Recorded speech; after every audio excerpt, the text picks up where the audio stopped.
Olá, saudações a todos e a todas. Sejam todos e todas muito bem-vindos aqui ao canal. Meu nome é Matheus Ferreira Bezerra, sou professor, advogado, doutor em Direito pela Universidade Federal da Bahia. Venho falar hoje aqui um pouquinho na aula de Direito Internacional sobre a hermenêutica dos tratados. A gente tem, os tratados são uma fonte importantíssima da realização do direito internacional público. Então, os estados, as organizações, eles celebram através desses pactos, desses tratados, o direito ele se dá muito com base nesses tratados.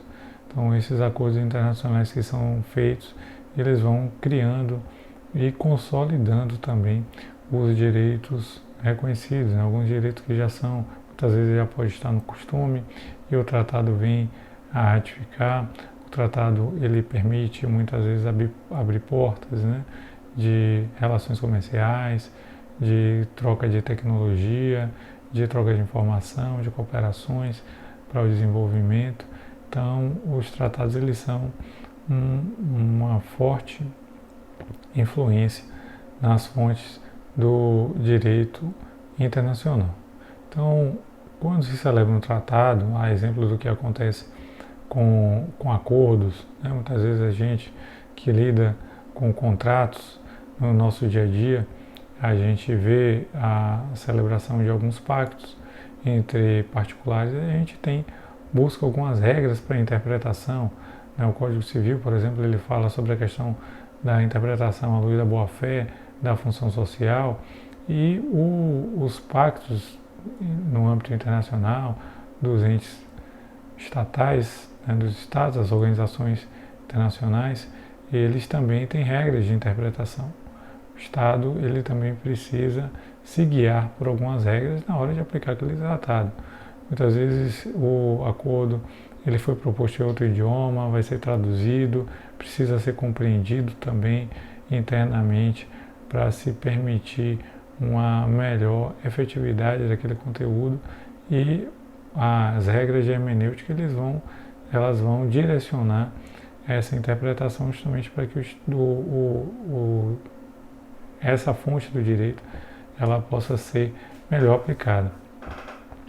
Uma das regras que a gente tem é que o tratado ele deve ser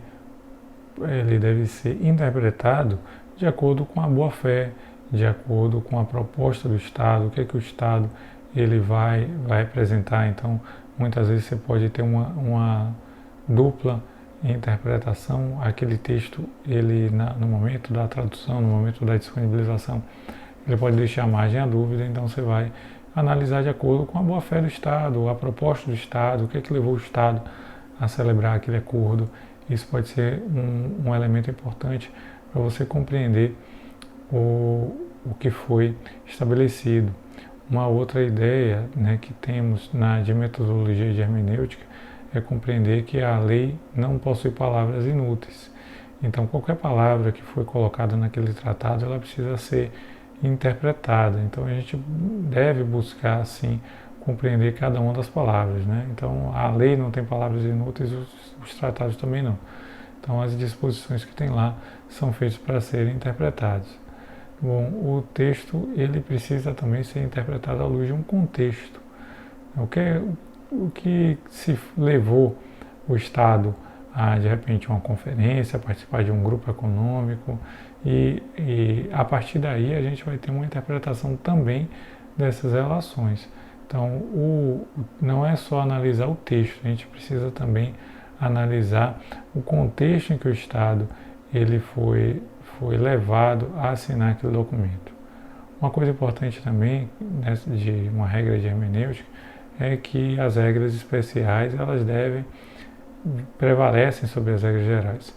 Então, se o Estado em um determinado momento celebrou um contrato que tratava de forma genérica algum assunto e agora ele assina uma norma específica, vamos supor que na ONU, em um determinado momento, houve aí uma proteção de todas as crianças e depois houve uma proteção específica para os casos, por exemplo, de pedofilia ou os casos de trabalho infantil ou o caso de de exploração, né, da mão de obra escrava, coisa desse tipo, que, digamos, veio até a atingir, né, o cerne de um conteúdo anterior de uma norma genérica.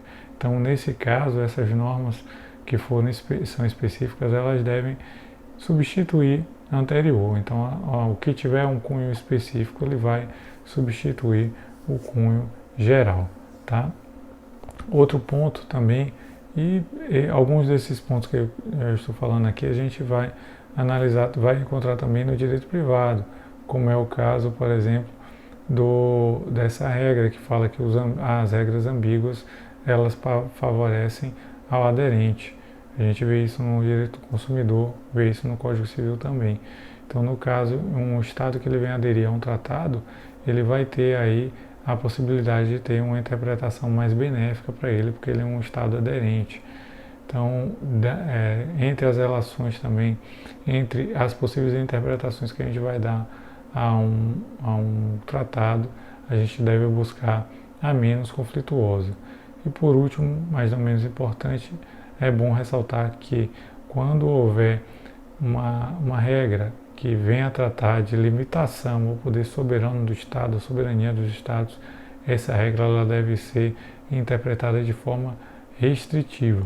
Então, a restrição à soberania é uma exceção, tá certo?